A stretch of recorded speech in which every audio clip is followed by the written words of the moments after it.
Thank you, Yasser. Yes, we are here indeed with Michael Khodarkovsky, the Executive Director of the Grandmaster and one of the masterminds behind this global project. Michael, welcome to our studio. First of all, tell us a bit about this tournament, the Superbet Chess Classic. How do you assess it from a viewer's perspective as well as from an organizer's perspective? I think both very well run on one end and very well played on another. So I think players met all expectations, and we're basically to the wire, and very possible that we're going to have tie-break. So therefore, I think organizers are happy, spectators are happy, people keep coming to see the action until the end of the day.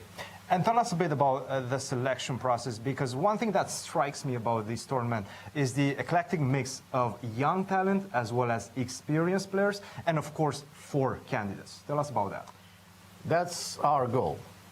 First of all, to have top players, and of course, to bring young guns, to give opportunity for young aspiring players who already showed good skills and good results in different tournaments. Not necessarily they're welcome to any other tournaments.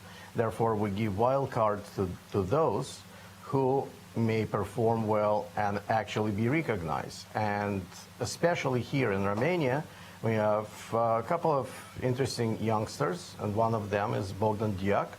And last year he played here, and he did well as this one. And right now he's playing last round against Fabiana, and I think that he will finish on 50%. Very decent result. And I'm sure that Romanian chess community will be very happy to see that. Now, one thing that helps us bring all these amazing players here in Bucharest, as well as all the other stops of the tour, is the partnerships that you guys are creating. Now, a big one is with the Superbet Foundation. Tell us about that, as well as all the local sponsors that you guys have engaged for this year.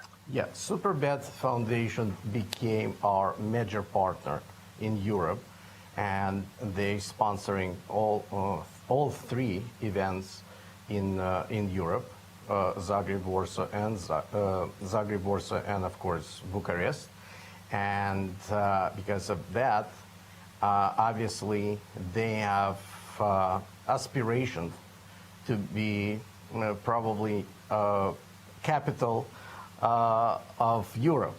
If St. Louis Chess Club is national capital of chess in the United States, I'm sure that Bucharest may become capital of Europe. And obviously, Romanian players will have more opportunities for growth. And I just met, during the course of this tournament, I met several youngsters. I even played some games with them. I visited school where we established the program. So little by little, Bucharest and Romania become, I would say right now, big hub for European chess. Michael, you've mentored so many young, aspiring chess players. How important is it for these young Romanian players, as well as Polish and Croatian young players, to see the best of the best compete face-to-face?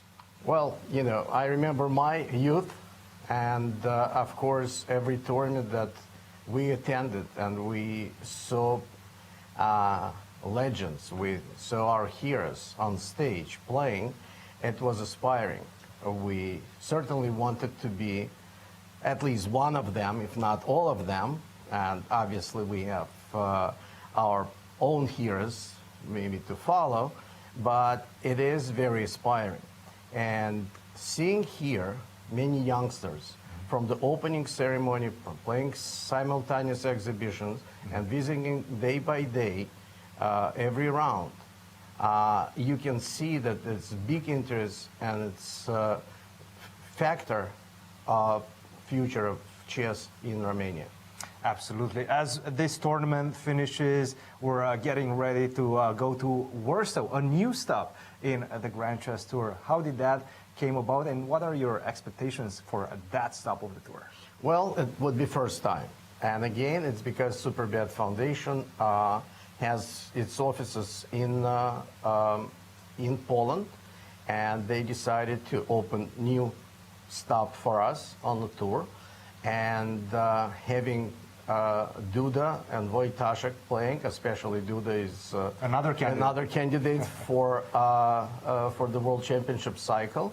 It would be very excited for Polish crowd, and I know for sure it would be packed.